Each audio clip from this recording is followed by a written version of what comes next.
Pessoal, isso daqui traz uma satisfação muito grande. Antes, para vir e voltar nessa região aqui, eu gastava R$ 250. Eu vinha no GNV, mas aqui não tem GNV, e voltava na gasolina. Agora, eu abasteço da onde eu saio com energia solar. Aqui não tem energia solar, mas essa cidade aqui, que fica a 14 quilômetros da onde eu costumo ficar, oferece aqui carregamento gratuito. Então tem aqui 1h22 ainda para concluir a carga. Mas, gente, presta atenção quanto eu estou economizando, R$ 250, que eu posso transformar isso numa qualidade de vida bem melhor. Antes, eu só vinha nessa região aqui uma vez por mês por obrigação.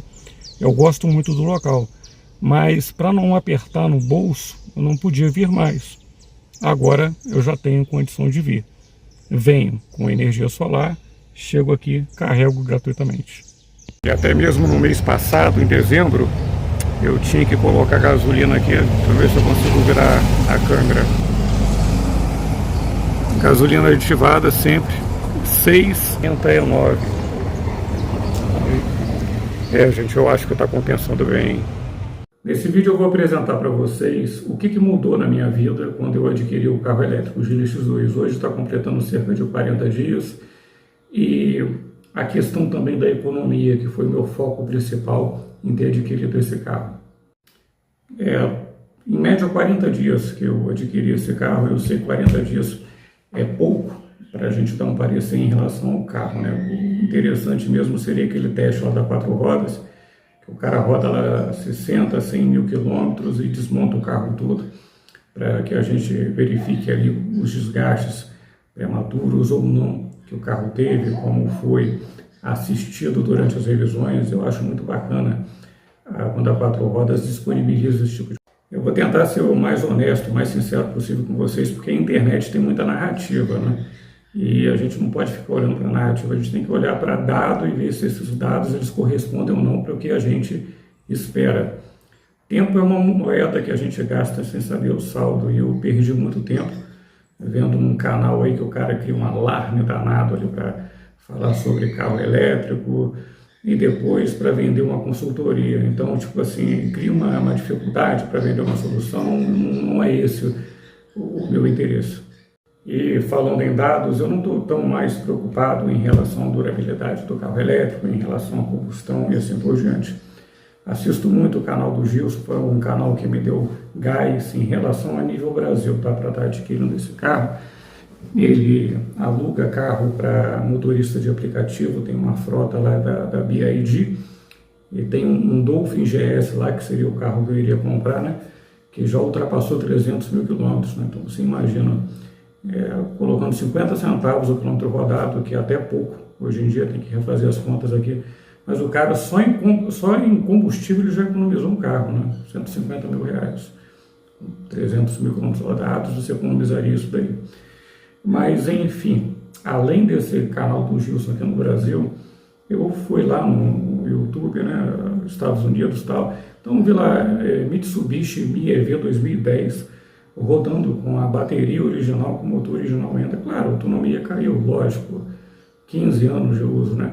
Tem o Tesla também, 2012, com bateria fornecida pela KTL, rodando até hoje. Então, assim, esse carro, o X2, né, o Geely, ele também tem bateria da KTL.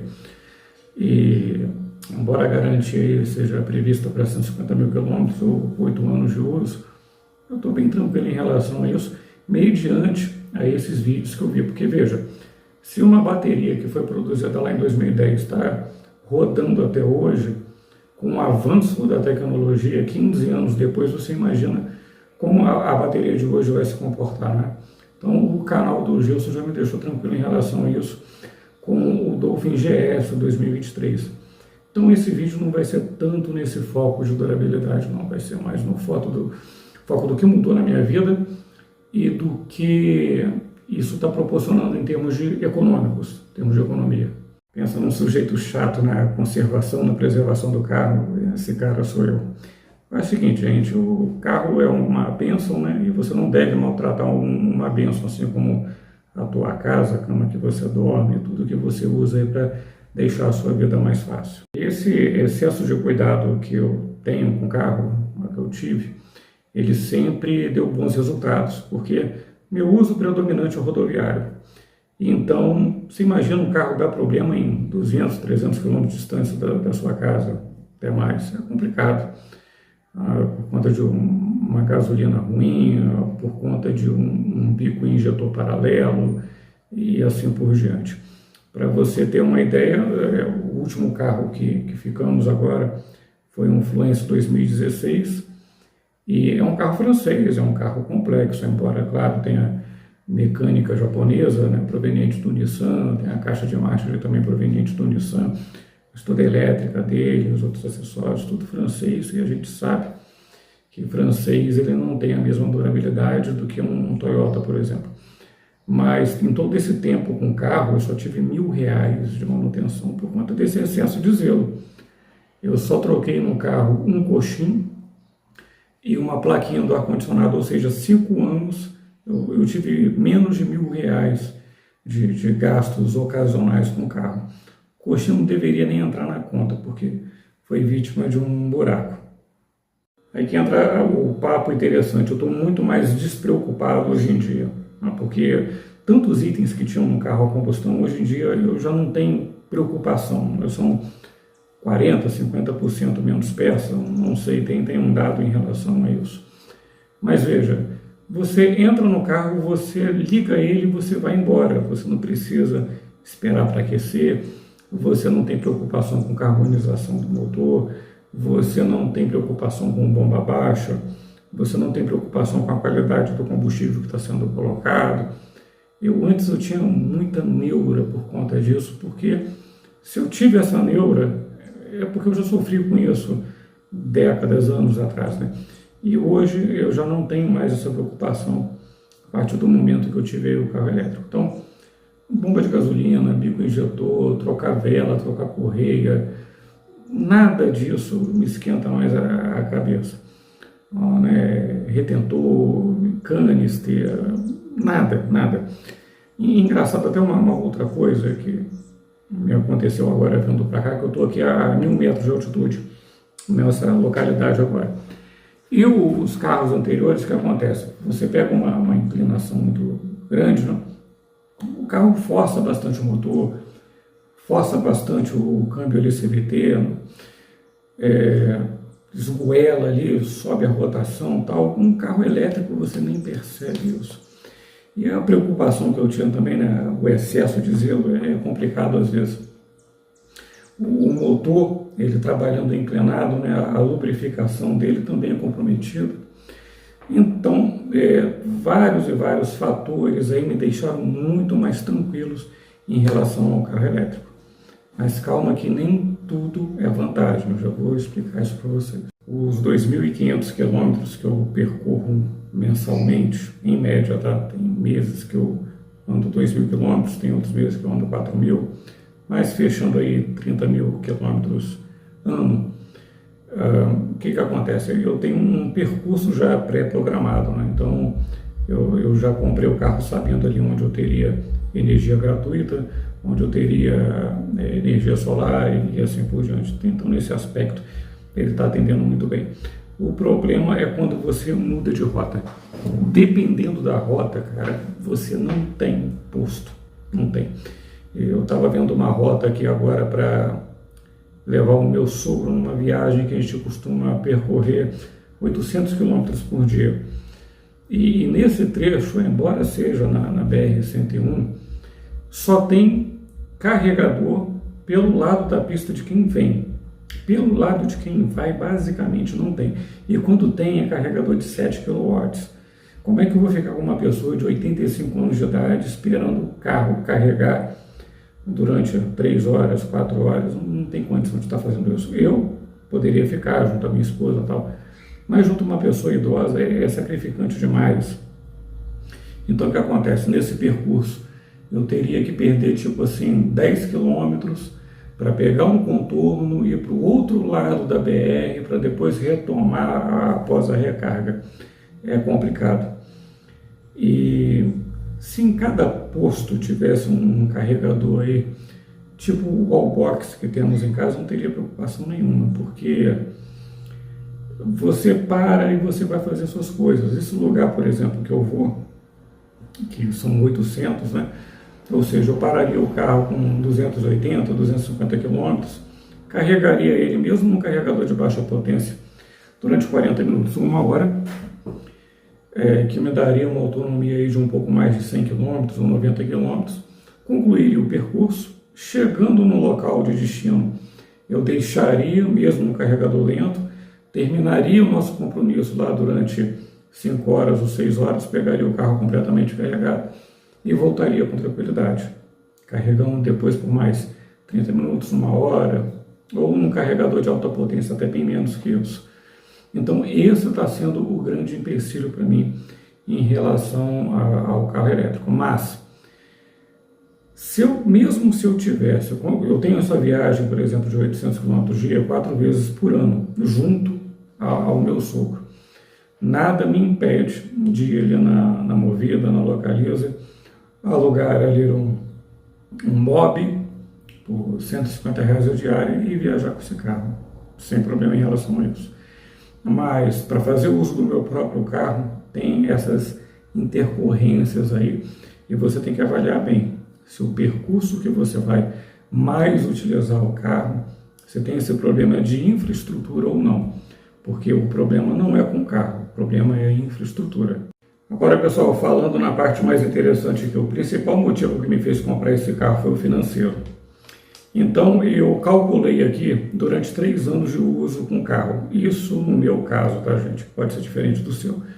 No meu caso, com energia solar, rodando 30 mil quilômetros por ano e assim por diante. Então, eu calculei aqui o quanto de economia eu teria de dezembro de 2025, quando adquiri o carro, até dezembro de 2028. Para ficar uma conta um pouco mais exata, eu coloquei aqui 10% de aumento de combustível por ano. Eu sei que dá mais, mas é só para que a conta fique um pouco com o pé mais no chão. Eu sei que tem gente também que pode me falar, na pandemia a gasolina foi a R$7. Eu sei, gente, eu vivia na pandemia também, tá? Mas eu estou falando em inflação normal, tá? Tirando aí a questão da pandemia. Então vamos lá, gente. Até 90 mil quilômetros. Eu vou economizar R$43 mil até dezembro de 2028 só em gasolina. É dinheiro pra caramba, tá? Revisão a cada 4 revisões. No caso, o DILI. O DILI, ele faz revisão de 20 e 20 mil quilômetros, tá? O meu carro anterior, a combustão, com uma maioria de 10 e 10 mil. Então, um DILI vai custar R$ 2.930. A revisão do Fluence, considerando aqui, troca de óleo, que seriam 9 trocas no caso, troca do óleo do câmbio CVT, troca de velas, seriam 2 trocas de vela, né? Uma a cada 40 mil quilômetros. E também das correias. Ficaria em R$ 8.300, dando uma diferença de R$ 5.370 entre a revisão do DILI e a revisão do Renault. E tem o advento também do IPVA. No estado do Rio de Janeiro, seria 0,5%. Seria não, é 0,5%. Tem estados que é 0%, tem estado que não tem abatimento nenhum. Se eu não me engano, de Minas não tem abatimento nenhum. Mas o que acontece? O Fluence, ele estava com GNV. E no GNV era 0,75%. O valor, por isso que quando eu fazia vistoria no carro, eu via até Camaro lá, né? Um carro de, sei lá, 300, 400 mil reais com um cilindro de GNV para o cara economizar no IPVA. Então, o IPVA do Fluence, considerando a vistoria do GNV e assim por diante, e o IPVA do DILI ficou 0 a 0. Mas se eu não fosse o GNV, também teria uma diferença. Então, gente, olha só, economizados R$ 48.370 em 3 anos, no meu caso, no meu uso. E você que é motorista de aplicativo, que está vendo esse vídeo aqui, que roda 90, 100 mil quilômetros por ano, se eu economizo isso andando 90 mil quilômetros em 3 anos, imagine você que vai percorrer aí 300 mil quilômetros com esse carro, igual o Gilson lá, que teve o BID 2023 percorrido por isso. E tem gente que vai falar, cara, você vai perder tudo isso na hora de você vender esse carro aí. Gente, eu fiquei um ano, meu pensamento era comprar BID. Então eu fiquei um ano procurando BID da linha Dolphin GS e o Dolphin Plus. Gente, eu não encontrava carro abaixo da FIP, não encontrava. Quando era 5 mil abaixo da FIP, era carro acima de 100 mil km rodados, não me interessava. Ah, mas a bateria dele é ilimitada a garantia. Mesmo assim, gente, é 100 mil de barra de direção, 100 mil de amortecedor, 100 mil de coxinha. Não queria ter um carro de 100 mil quilômetros rodados por conta disso. Não dá para resumir o carro só em motor e bateria. Tá? Então, é com você, meu amigo. Eu penso em vender esse carro quando pintar aí um carro elétrico na mesma categoria da picape Estradas, com cabine dupla e tal, que é um carro que me atenderia muito mais devido ao meu trabalho. Mas, enquanto isso, eu pretendo ficar com esse carro dessa forma aí, né? Porque, além de pintar o carro, tem que ser um valor também acessível que eu possa pagar. Mas, imaginem comigo, se eu for vender esse carro em dezembro de 2028, suponho, pelo que eu tenho visto no BID ano 2023, que é vendido até hoje, que ele vai custar mais de 100 mil reais ou por volta de 100 mil reais. E se eu vendesse ele por R$ 86.630, ainda na garantia, eu não teria, aliás, eu não perderia nada, porque eu daria o desconto que somente eu teria de economia por todo esse tempo que eu fiquei com o carro. Então, gente, no meu caso, vale a pena, vale bastante a pena. E eu fiz esse vídeo para ajudar vocês aí na conta de vocês, tá bom? A gente fica pensando, eu fiquei pensando, fui pelo canalzinho que eu falei com vocês e me arrependi. Poxa, se eu tivesse pegado o BID lá no lançamento em 2023, eu estava muito feliz, como eu estou agora em relação ao Audi X2, né? Mas e você, vai ficar satisfeito também? Cabe no teu orçamento? Eu acho que se você for uma pessoa que rode 300 km, 500 km por mês, eu não pegaria um carro elétrico, mas no meu caso, super valeu a pena. Um grande abraço. E se você gostou de todo esse conteúdo até agora, por favor, dá um like e me diga o que você quer mais de conteúdo nesse canal. Abraço a todos.